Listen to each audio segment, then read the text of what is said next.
Ladies and gentlemen, the day that we've all waited for is here. It's Friday, which means the weekend is here. Now, it's been quite a week, so we have a lot of stories to get through, and unfortunately, our time is little.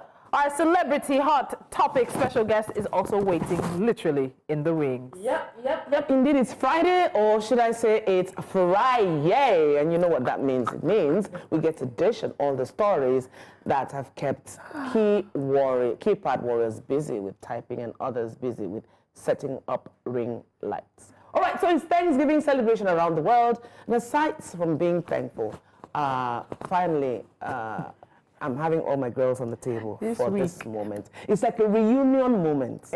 So let me take advantage of the reunion and ask my girls a question, because trust me, it has been a year. So, my dear ladies, what are you thankful for? It is home.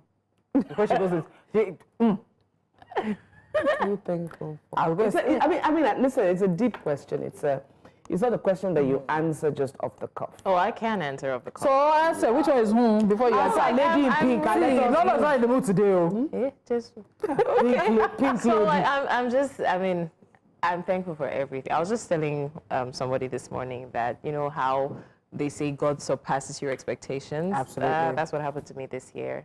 It was like a truckload. I'm not even going to lie and say, yes, I had the bad times. But one thing that I've trained myself to do is focus on the good. And the good was a lot, and I'm grateful for it. And there's so much more where that came from. Whoa. You know what I'm saying? Yeah, absolutely. I'm thankful for, of course, family, definitely. Being able to see my family this year, my sister, my sister-in-law, my brother-in-law, so many, my cousin, who was the first person in Sikoride. I'm thankful for all of that.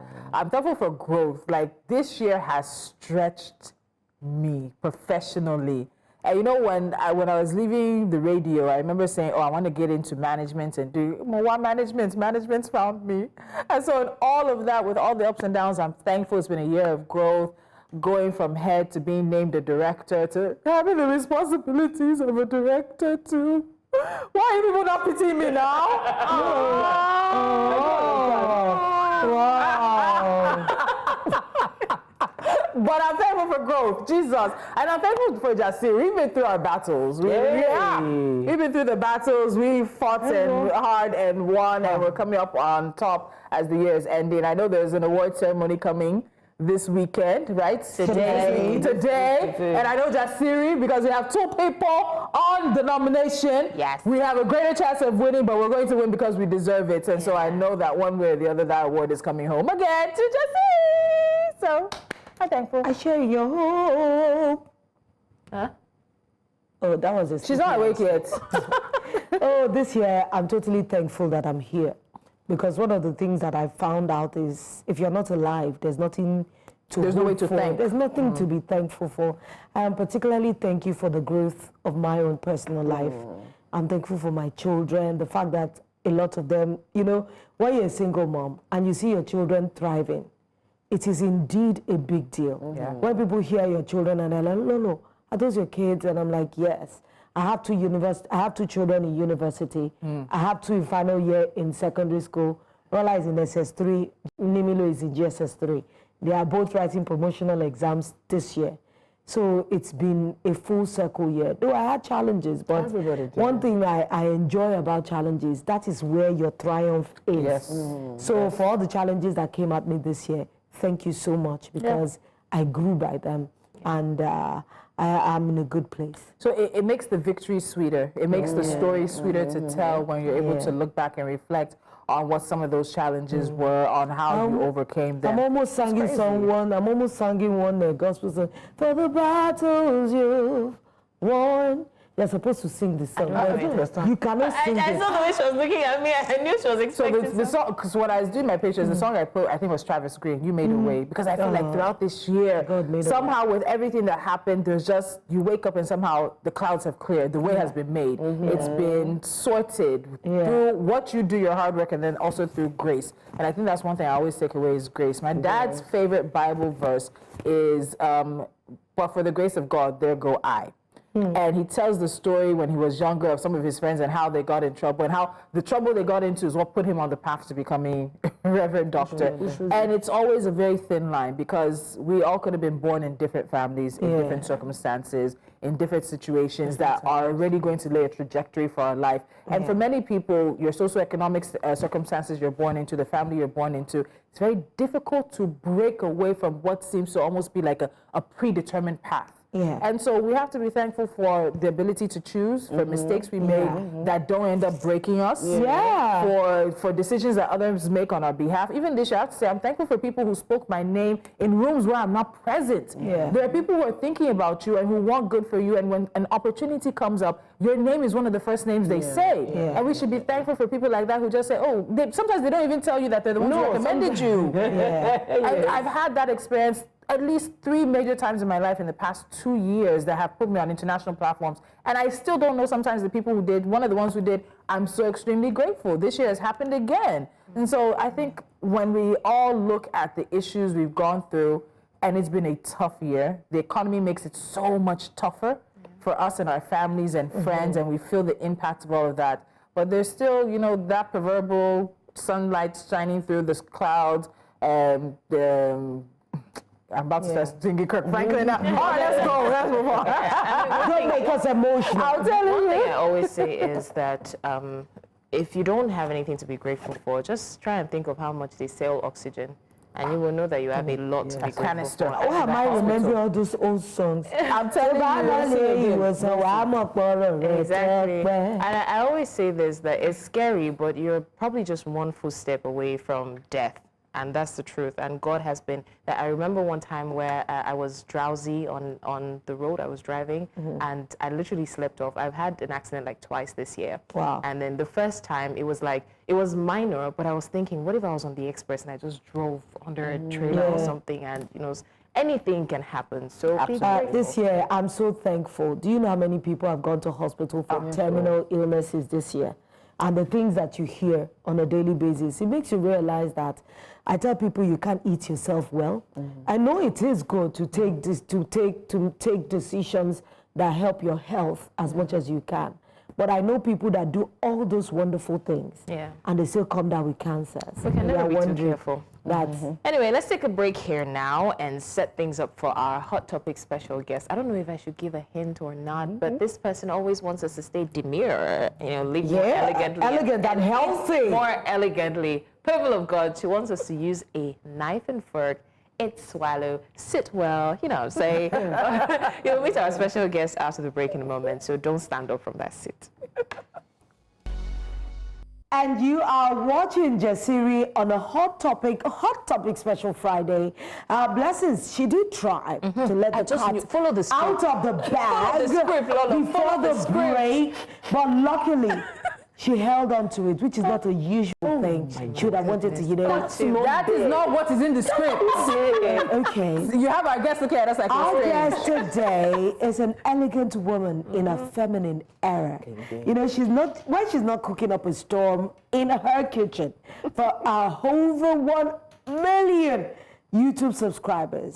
Then she is busy being CEO or perhaps helping thousands of girls shape their lives by expert teachings at a school of elegance. The way I'm sitting demurely. Yes, with my head held up high. That's why you can't see. Read the script. Ladies and gentlemen, boys and girls, please. Why are you doing this? Let the montage roll. Wow. Please be demure. You're all uncouth.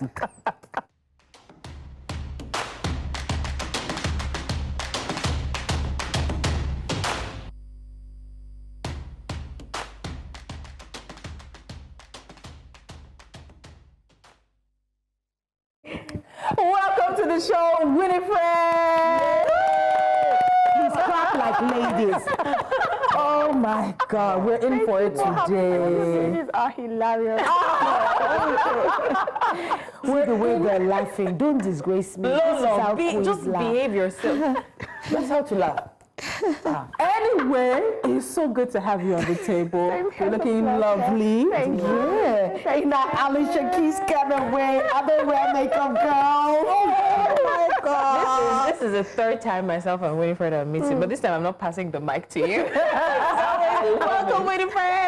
I made a dance the last time, actually. We won't do any dancing here today, but I know some hot things are going to drop Let me today. cross my leg. So, if she can, don't unelegant yourself. Okay. But it's crossing leg elegance, because I've always been told that it's not right for a lady to cross her legs at the knees. You're meant to cross your legs at the ankles. Wow. Oh, no, it depends on different things like your height. I'm tall. If you're tall, it's easier to cross your legs at the knee and at the ankle as well. But if you're short, it's easier to just cross at the ankle. Or don't cross at all, because you can't cross sometimes. Lola, get on. I always cross at the ankle. I don't know. I just feel like there's something wrong. I try to, but you cross your leg all the time. But she doesn't. She even crosses her leg like a guy. Uncle, I will come back here. She's not. She's crossing her leg like It's man. because you're not so short like us that are very close to the earth. I mean, you see, we have a lot to learn from. Oh my God. Especially Lolo, and I hope Please she can raise your back. I'm in for something. But so you heard us. Let ladies, we're professionals. Yeah. So we were talking about what we're thankful for, and before we get into the madness of hot topics, what are you thankful for in this season? I'm thankful for life. Thankful for, I heard one person say they're thankful for growth. I'm definitely thankful for growth. A lot has happened for me this year, and I'm just immensely grateful to God, especially at a time where it just seemed like putting in a lot of effort to work and not seeing maximum results in the work because of the situation of things in the economy. But yeah, God has been good. Life has been good and very fair to me, and so I'm very thankful for that. Yeah. That's good. Well, there's a question we usually ask all our guests. I know that you have talked about what you're thankful for, but let me ask like Catherine, my sister, how are you doing, especially in this economy? We see that you teach elegance and all, but there must have been some challenges, some hurdles that you had to cross or jump or fly over in this economy. But how are you doing? I'm fine. I'm great. Whether the economy is there or not, there's always going to be challenges. And I think that because I've been able to develop myself to see challenges as opportunities rather than stumbling blocks along my way, because I have that mindset whenever I'm faced with a challenge. And yes, there's a lot of them. But what I've also come to learn is the more you cross and overcome the challenges, the stronger you are, the tougher you become, mentally strong and physically strong as well. So that's how I see life. So when the challenge comes, I'm like, okay, bring it on. How do we tackle you and move on to the next? Lola, do you hear that? How do we tackle you? Okay, so but it's Thanksgiving in some places across the world. For people that have not traveled or been anywhere else, I'm just putting it out there so that they can be generally thankful. I said nobody's name. I just said that it's Thanksgiving in some places across the Send world. Lolo pictures, Lolo's phone with her memory space. Let's go. Let's go to our first story. I just put it out there. It's nothing aggressive. Hey, let's go. This lady. You have the guests thinking, who are these people? Catherine? Winifred, please, before I digress. You are studying to be a nutritionist. Yes, I am. Please, how is that going? It's going great. Back in school, there's a reason why. When you come outside, then you see you're going back within the 4 walls of learning. Oh no, so this time around it's not as Intense? structure, what's the word? It's not the same structure as you'd have going to a school to sit down in class. Yeah. It's more flexible, that's the word. And most of my classes are online. Oh. Yes, and I have I choose a learning schedule that works for my overall schedule. Yeah, that makes sense. Yeah. Okay. I think I need to go back to school to learn patience. Lolo is testing me. Oh my God. Okay, now let's get into our first story. You must have seen online how people are responding to the recent controversy around Davido's statement. In case you missed it over the weekend, during an appearance on the Big Homie's House podcast. The music star had advised Black Americans against relocating to Nigeria, citing poor leadership, a declining exchange rate, and rising oil prices as major concerns. Here's the statement. Leave America, go here. The economy is in shambles. To be honest, it's not cool back home. The economy is in shambles. I do my part. I am an ambassador. When I go home and I'm filming, I'm not going to show you the bad parts. I'm talking about the situation in the country. Now the exchange rate is messed up. A lot of stuff are not going well. The economy is not just good enough. The oil price is too high. Imagine the country that produces oil paying more for it than a country importing oil. We do not have the best leader. That is a fact. So he was answering different questions, so we just took the excerpts of his statement that have caused a lot of fear, and his remarks quickly garnered a lot of reactions. Now let's take some of those reactions before we discuss. Reactions came in fast, hot, hard, and heavy, whatever words or terminology you want to use to describe them. Let's get those reactions, please. This is Daniel Rega, who we've had at this table. Davido says he can't show the bad parts in Nigeria. Meanwhile, all he did here is demarcate the country in this interview. Nigeria is in shambles. Same Nigeria that his father is building a power plant. Same Nigeria that his uncle is a sitting governor. Same Nigeria that uses to sell, used to sell music non-stop. I do my part. Really? Coming from someone who couldn't participate or even openly vote in the 2023 general elections, but was quick to announce that he voted in the U.S., talking like the U.S. isn't also facing some challenges. That's Daniel Rega there. Joe Igbokwe says, my in-law Davido has made me sad by telling the world in America that Nigeria's economy is in shambles. This is very sad. I would advise him to retract the statement ASAP. Nigeria made Davido Quid. What does this mean? We used to say it's Quid. We'll look for it. Like Patrick Dole, the Nollywood legendary actor, said, you have to be incredibly dense to ask foreigners not to visit a country where your father has a $2 billion power generation investment. Some persons ought to know much better. Wow. But he's also gotten a lot of support as well. Says Davido is entitled to his opinion about the state of affairs in Nigeria. In any event, he said the truth. Those attacking him are not serious people. So there's checks, there's balances. People love to suffer and smile. I can still understand those working for or benefiting from the government. But what do you ordinary citizens have to say that makes you think David shouldn't have said that? So he should lie, right? Because you want foreign investors? The foreign investors who want to come here are not fools, are they? Won't they do their homework before investing in a place? I just laugh when I read some of the things people say here. All right, let's go to, I know, and this was, I think, the day after he made the statement and everything blew up. He has one or two other things he said in recent times. Yesterday, he was also out of the country, posted a picture in his stories, wore a green and white do-rag, and he was doing his skincare, Winnie. He had these eyes. No, it's fine now. I think I should do skincare. He had his skincare, eye patches for skincare, definitely. But Winnie, what do you think about this? Because a lot of the conversation has been that he's a privileged person in this country. Uncle is a sitting governor, father has investments. Afrobeats, Nigeria made him, Nigerian fans helped propel him to international fame, that he shouldn't be the one talking. The issue has not been what he said particularly was wrong or was a lie, but that the fact that it's Davido who said it on an international stage. So I'm a big advocate of it's not what you say, but it's how you say it. So when the news first broke, I went to watch the video myself, and first of all, the way he put out the message was quite, what's the word? He made the message wrong.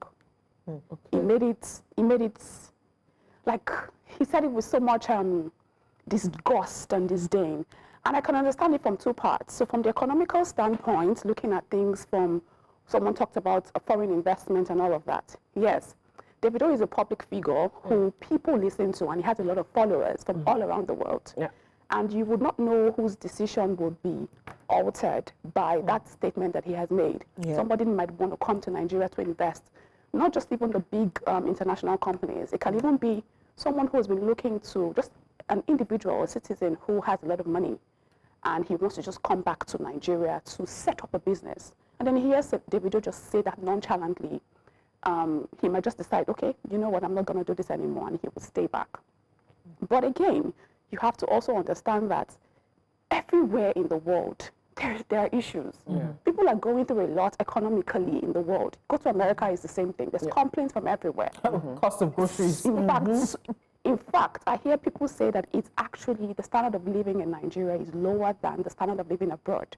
When you hear the regular everyday citizens talk about how much it costs to just live.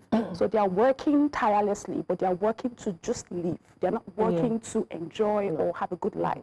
So Davido making that statement, it may be the truth, but it was recklessly put out, in my opinion. And I think that he should realize that he's a public figure who people listen to, and then he should be mindful of how he says the things that he says.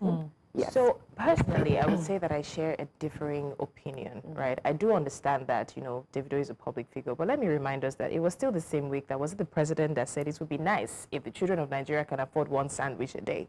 And one egg. And one egg said a that day. in France. So that was a way of saying Nigerian children are hungry, right? But nobody came for him for saying that because he said the truth. Now, Davido is someone, aside being an Afrobeat artist and all, we see the good he does. We know that, people like Burna Boy, for example, do almost the same thing, but they don't publicize it. We know how many people Davido have helped. In fact, there's some that he has helped that we don't know. So I feel like him sitting down there talking about it, it's not affecting him, right? At all. It's not affecting him like a bit. But him saying it's not cool back home, the price of fuel, I think he's just speaking as a Nigerian, feeling the pulse of other Nigerians. Because I don't think there's anything Davido said that I wouldn't have said, that other Nigerians would not have said. In fact, the Nigerians we have not all said. that We've already said it. Exactly. So that's what the problem is more dramatic. other countries are seeing it. In fact, what prompted that question was because the interviewer knew that the country is in shambles. But So I don't understand why. As much as I believe that he wasn't lying, I still toe the lines of Winnie. You know that internationally, honestly, every country has their own personal challenges. And even as an ambassador of the country, that you're probably not feeling the same way. There's a way you can put something out that sounds intelligent, that doesn't sound so demeaning. You can talk about the same issues. It's how you say it. And that's where people begin to question your intelligence. I don't think that anything Davido said was demeaning compared to what Kemi Badenoch said. Badenoch is not even an issue here. Why? She didn't come. She didn't live in Nigeria. Davido is a dual citizen. She criticized Nigeria. Badenoch outrightly criticized. She said that she wants the country she's in now to not be like the country she's coming from. But at the same time, she's not even representing Nigeria at all. Davido is. Davido is getting his money from Nigeria. How much money? Whether small or big, the stage that he's mounting, he got is from here. He's homegrown. He might be international now or global, but in an international space, sometimes it just makes sense not to wash all our dirty linens in No, our dirty Public linens already washed knows out that. In fact, they're trying to. I mean, if we're going that way, I would say that the reason why the sitting governors that he has relationships with, like family and people who, and what someone said in the responses, one of the responses I said, it's people who are benefiting directly from the government who are really cool about it. But I'm saying if there weren't lacunas, those businesses wouldn't prosper, wouldn't thrive. If there were lacunas like there are lacunas enough for David's father, for example, to set up a power plant, and people are thriving based on these loopholes. So if you hear someone like David speaking, it's because Davido said it. I keep saying David, because Davido says it. If it's a Burna Boy who said it, if it's a Big Bird Sean Kuti who said it, what have they? I understand where you're coming from, but I'm also inclined to toe blessings. Like I'm saying, what have they said that we don't know about? It's what the average Nigerian is going through. It's not rocket science. Even the outside world know how bad, they know it better than us. People who are outside are supporting the families here with more money because it's terrible. It's December. Normally there's a build up, there's an anticipation towards Christmas, and people barely have enough to eat. People are just trying to survive. Yeah. So they've been trying to buy a bag of rice. And not fit. The money still never completes to buy a bag of rice. So she has to work with two of her neighbors, to join a block of 6 flats, to join so they can share that bag of rice, because she sees that she can't do it by herself. Can I ask a question? Okay, so I mean the table is divided, torn on two sides. The question I always like to ask is, or rather how I like to see things is, what is the purpose or the intent of what he has done? What is he going to achieve? How is he going to make Nigeria any better? So I believe that the same way what he said may not have made Nigeria any better, the same way he's saying the opposite would still not change the situation of things. And I think that Nigerians need to stop living in denial. It's bad enough that we are good at adapting to bad situations. But then we now say, look, I understand that we're trying to project the better part of Nigeria, which is not a bad thing. Let us project what actually exists. If we have good oil that can sell, let's say we have oil that can sell, but are we using it well? No, we're not, because the other countries see that we're not. That's why we're still struggling with foreign direct investments. We don't have that because they know that we're not utilizing our resources well. So I think that, yes, his statement did not, probably has made other countries see Nigeria as, oh, but that's what it has always been. But then he not saying it would not change the situation of anything. It would just make do you know like, how many of these things reflect on us everywhere we go? So these kinds of things, we're endorsing what we say. They'll tell you that, okay, you are the ones. If you know what it takes to be a Nigerian with a green passport,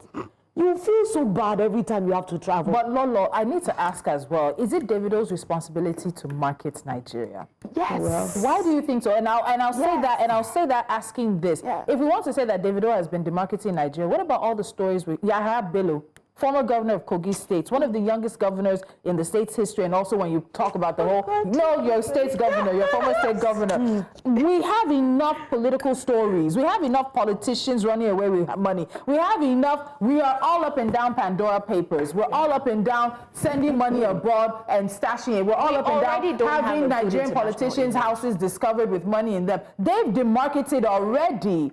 They've done enough demarketing. You cannot come and expect Davido to be the one responsible for patch work. No, we're not saying he should be responsible, but whether you like it or not, Davido represents Nigeria in a lot of ways. People know a Davido before they know the governor of Kogi State. True. Yes. So Davido even said it himself. He's an ambassador for Nigeria, and he said what he said there, that he tries to show the good side. No one is saying don't talk about the bad side or push the bad side to the corner. Again, I'm just saying, when you are delivering or saying it, do it with Add some jara. Embellish, you know, not embellish, decorate it. You know how she'll do her videos and she'll tell you how to turn the rice and make sure you garnish it a little bit. Exactly. Peel it out like it's uncooked. He said it so rashly and so harshly. I think he said it very, he didn't think about it. Yeah, he just came out. In my own opinion, I feel like he was saying it from a position of passionate hurt. place. Yes, he was saying it because the way he said it, things It's just like the man that spoke in UK and said, oh, Nigerians were coming here under the guise of with family to as if they want to go to school or this and that, and they want to just come over to the UK and stay. And you saw what happened thereafter. Yeah. I am not saying that we need to lie about the state of the nation, but there's still a way on an international stage that you will say something that even the people that you're talking with will look at us with respect. But I also have to say that, as someone said, it's not Davido's comments that a foreign investor is going to look at to make their findings. It's not. They're going to do their work. If you have money to put... It's not just about the foreign investors. No, it's not just about the foreign. It's about it's about tourism too. Yes. Especially if you're talking about especially if you're talking to Black African, of course they're Black, to African Americans. Let's not forget the massive amount of work that Ghana did into the year of return and how they have continued to reap the benefits in tourism. At December, they found a way to take it away from Nigeria. Yes. So every year, I think since the past 4 or 5 years, you see African American celebrities going to Ghana. So I understand, but I also think Davido, yes, he's our ambassador, but he's also the ambassador of this country. Are the politicians, is the president. At the end of the day, their policies and how they change lives for the better in Nigeria will be much more than any one person's statement, even a celebrity statement. And KOK said something. But we don't have time. We have to look at this next story. I want Winnie to get to this next story. All right, now on to the next story. This one I know is right up your alley because you often share videos of such a topic. Former BBN housemate and winner, Phyna, stirred up some debate when she shared that she had been refused access to a restaurant for dressing inappropriately. But let's see what transpired. Let's see it. Wait now. Who is this camera? Okay, so Phyna is showing what she wore to a restaurant here. Or what she didn't wear. Let me finish now. Can we please come back to the studio? You need to be seeing what's happening here. Come back to the show. In all honesty, anyway, this is not new. But Phyna's video has reignited this conversation. There's also another lady who was recently given a rope because the restaurant deemed her outfit inappropriate. Let's look. This one is demure. Because there's nothing to see. So she was now given this robe to wear. Yeah. But even this, you can see that there's not much to cover. So there's a whole conversation. And see, Winifred's face already. There's a whole conversation happening in Lagos now. Restaurants are starting to enforce dress code, and I think a lot of them have had it for many years, but they're starting to enforce dress codes. But what you find is that oftentimes it's the women who end up being the one. For men, it's typically no slippers, maybe a shirt. Not all restaurants demand a jacket, things like that. But for women, the code, some might say, is really hitting hard. So we've seen what Phyna was wearing. We've seen what the other young lady was wearing. CEO and founder of Winnie's School of Elegance. I didn't tell me. And you preach about elegance. And you preach about elegance. Up your alley. What do you think? Oh, she's going to give us a religious answer. So to be quite honest, I don't like to judge people for their standard of living or what they do, what they choose to do with themselves. But I also believe in something called, I call it the 3 keys of etiquette or elegance. You have to be considerate of other people, respectful of other people, and kind to other people as well. So if you're going to a restaurant, for example, dressed like that says a lot, not just about you, but again, you ask yourself, what kind of restaurant are you going to? A restaurant is a place where people go to what? Eat, enjoy a good meal, and maybe have a good time with themselves. If I go to a restaurant and I see someone walking, the first question that comes to my mind is, wait, where am I again? Exactly. Is this a club? Yeah. Yes, is this a house or something? That's the first thing that will come to my mind. Because yes, again, like I said, a restaurant is a place where I have come to have a meal or maybe have conversation. I don't, that's said assaulting. Yes. And then we're talking about international image. Let's not forget that we have diplomats, right? Especially when you go to a region, a particular region in Lagos State, where you see some of these people come to eat. I'm not saying we should do that because of them. Maybe that is the target sometimes. And so sell your market. So this thing you said is what I don't like. Catherine. No. Are you saying that the restaurant's a marketplace? So that's my problem. Let me share a story. Many years ago when I was in Abuja with friends, I'll call them out. We went to Transcorp Hilton, and it was just us, 2 of us, and we were expecting a 3rd friend. We're 2 females. We're sitting there. We entered. We sat down. 5 minutes later, a security guard comes and tells us that we can't stay down. We can't sit down. And I wasn't dressed in. I know when I'm going to a club and I know I'm going to a restaurant. And I said, what's the problem? He said that we have to leave, that we can only be there as females, as single women, if we're accompanied by a man.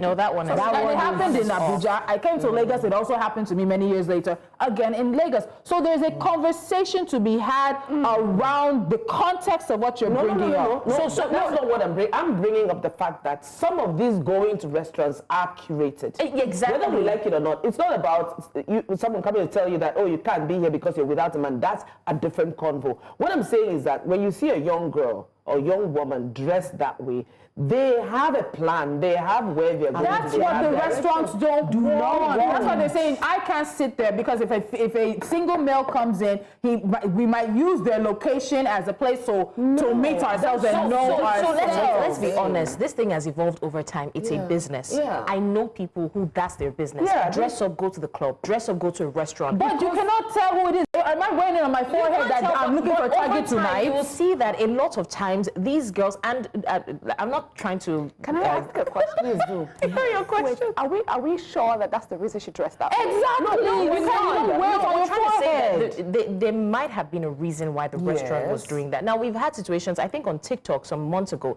a lady came and was like, she was ranting heavily about a restaurant that didn't let her take pictures and all that. Yeah, and there's then, a new picture policy. And then they were like, the reason they do that is some people come in, take pictures, and just go. So they didn't ask her not to take pictures. They asked her not to take pictures before she ordered. Right? And I'm just saying that there is a reason why they do that. But now, it might have been over time. I would say this. Every restaurant has sets of rules.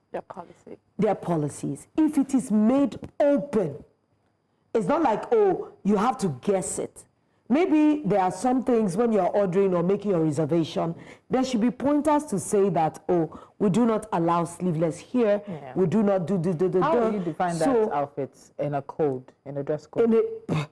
Revealing. No, for those that know, I don't know much about garments. That's what's in this aspect. So I only know garments like the one Miss Demure is wearing. You call it what? You call it because overly revealing outfit. So who then defines? Because let me tell you, you have a situation where one manager will see her and not say anything. The next day she goes, another manager will see her and say it's overly revealing. But if we are 5 ladies sitting on this table right now, when we see that picture, you can't say that's not overly revealing. And let's be honest, let's not lie. If she goes to a place like Dubai, you will think twice before you go to some restaurant like that. I respect that. So my only thing is the restaurant should make it more open. Maybe post it on your Instagram. Policy. Don't call me if you're That's the issue I have. It's not on the a lot of the Instagram. Now we know that there's some regions, not even some regions. If you go to Dubai, just go with your garments because you don't know where and where they will. Jesus garments.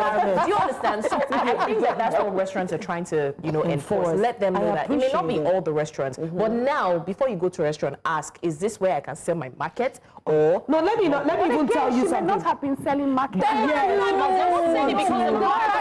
that there's even an assumption of it is already a problem. I'm saying that because some of these restaurants, that's why the rule exists. No, there's a restaurant in Lagos. Let me tell you something. Some years ago, I went there to eat, and I made up my mind that I would never come here again. Because I had to say I would never come there. Because I found out that this is a restaurant that allows solicitations. That's what I was looking for. So it was a problem for me being there. Because when people come in and see you, they think the restaurant is known for that. This place is known for that. I just said no.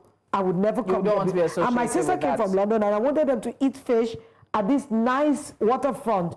But when I got there, there were women whose their virtues were a little easy, and they were easily marketed. Okay, wait, Winnie, I'll come back. Please, let's go on a quick break. When we come back from the break, we'll pick up this conversation, and we have one more. I think we'll be able to sneak in one more before we wrap up. Stay with us. I genuinely feel for Winnie because she's at a hot seat. But these are very crucial conversations that we're having, and I'm sure that these are conversations you've been waiting for. So you're welcome. We still have our guest, Winifred, the queen of elegance. And she looks so stunning, by the way. Without makeup. Skin is skin like mine. Excuse me, Winnie, you wanted to say something before we went for a break. So I wanted to say that sometimes these restaurants actually make these policies, not necessarily because of the dressing. So a restaurant can have a certain value. A family-oriented restaurant. A restaurant is a family-oriented restaurant, and I come in there with my children. I don't have kids, by the way, I'm just saying. I come in there with my family and my children. I don't want my kids seeing that's the breast all over the place, and it would actually really put me off. And like Lola said, I may not want to go back to that restaurant if I know that the restaurants accept things like that. It's the same way for pictures. I've been in a restaurant, I went there to eat and just eat and have a good lunch and dinner. You'll be seeing lights everywhere. Lights. And then you find yourself in the background of people's pictures. The girl didn't rest for about 20-25 minutes trying to get a nice picture. I'm like, girl, okay, I get it. You want to take a good picture?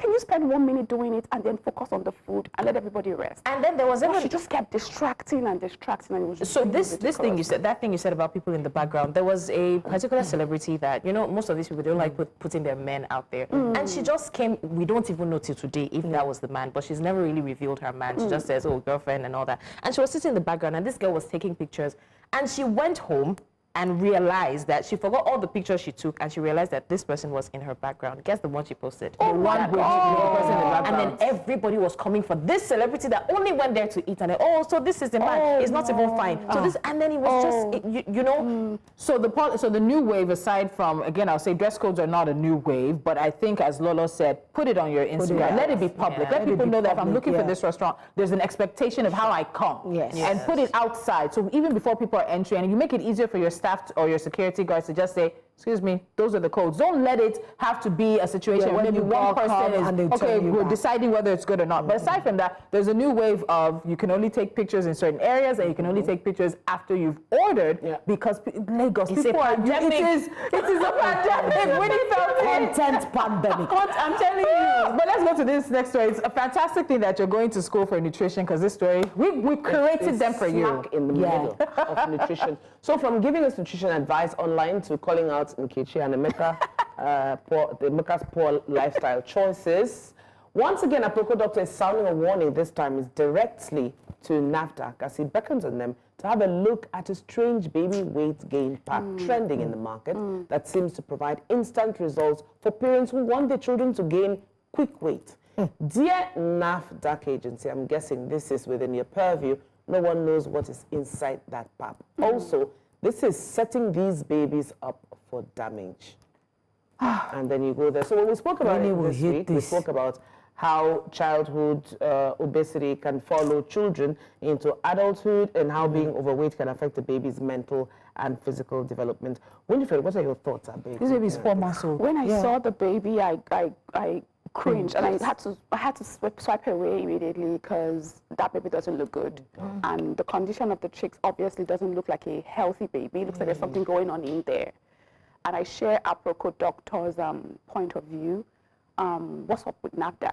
So NAFDAC has still not said anything. Even I went to their page to check. I went to FCCPC's, just even acknowledge that this has been drawn to your attention. So the lady in question who owns the product has deleted these videos from her page, but they live on. But I even want to talk about a conversation around nutrition. So PAP, we talk about it, Ogi, whatever you may call it in different connotations. At a point in time, it was a very big staple for many children as they were growing. Then I think it got demonized. You now got to say, there's nothing in it for you. And then it's only poor people who feed their children PAP. My daughter is nice.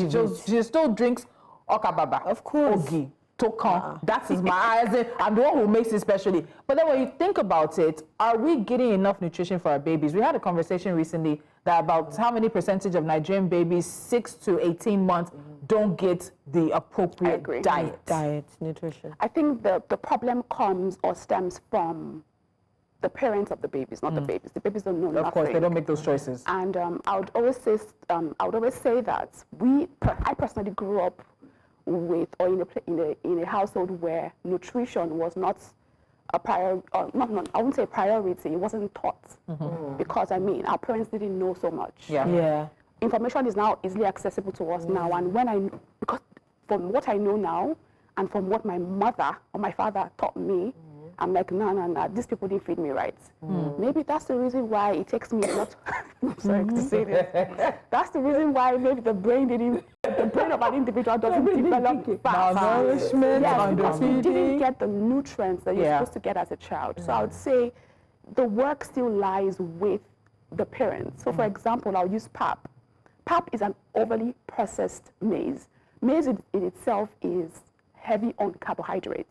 It's actually a good type of carbohydrate because it has some other nutrients in it, like your fiber and everything else. But when you turn it into pap, you have overly processed it and have taken out a large chunk of the nutrients. And what you have is just almost like chaff. So I'm not demonizing pap. I just say, instead of taking it out completely, what can you add to the pap to make it more nutritious?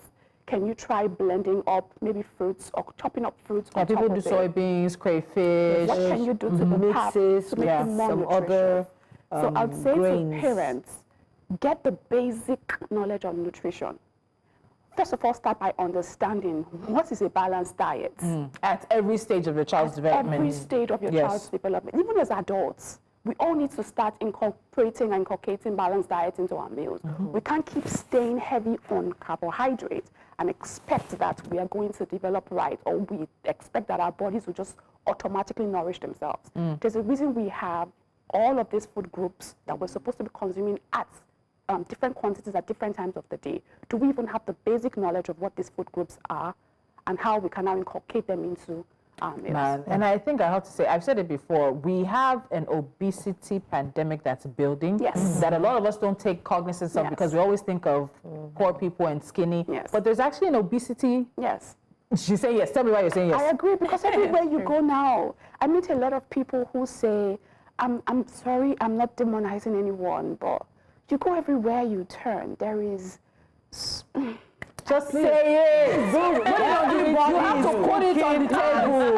Please, Lydia. They are all cooking all sorts of Both things. men, both women. You see a man, you know that this man wasn't born like that. Fast.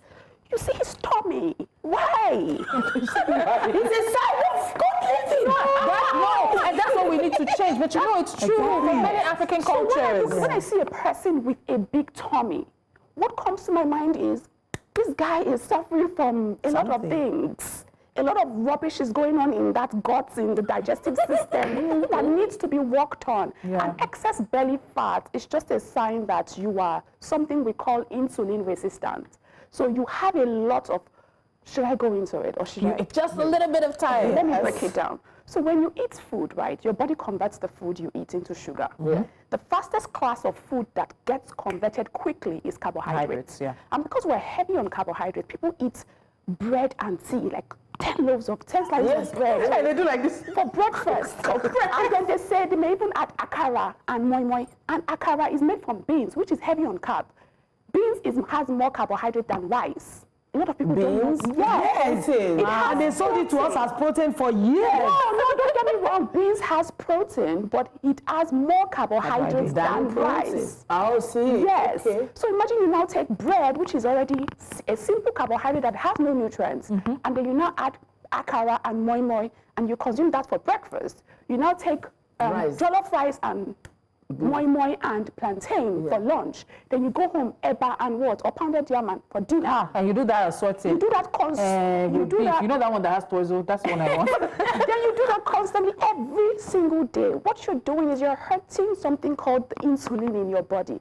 Because now your insulin is fighting so hard to keep up that sugar that you keep loading your body up with from getting into your bloodstream. So it's fighting so hard, and when it's fighting, it's now converting everything you're eating to fat and pushing it to other parts of your body, like your liver, and that's where you now get fat. This information, you will definitely come back to this. I refuse to follow. You will be here. So why would I not eat eba? Or you eat eba with fork and knife. Or when you will tell me that you are. Now they say you cook your rice and eat it the next day. We've got to go. Would you look at that? Our time is up. Tell me why I heard my mom saying in my head, your time is not up, and she's just, Mom, I know it's just for the show, okay?